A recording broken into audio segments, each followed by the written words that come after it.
السلام عليكم ورحمة الله تعالى وبركاته dhamaan asxaabteena youtube-ka channel-ka xiran barakatu fafto habeen wanaagsan ciyaartii u dhaxeysay Barcelona iyo Napoli way soo ilaatay gool ayuu ku soo ilaatay goolka hore Napoli bilowday Martinez ayaa dhaliyay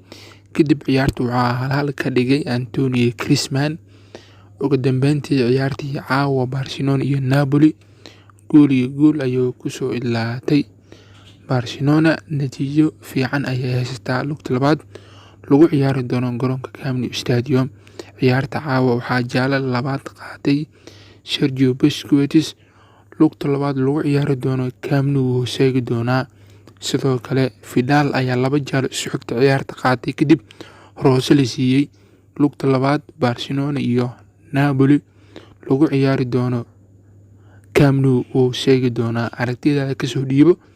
ciyaartii caawa dhaxmartay Barcelona iyo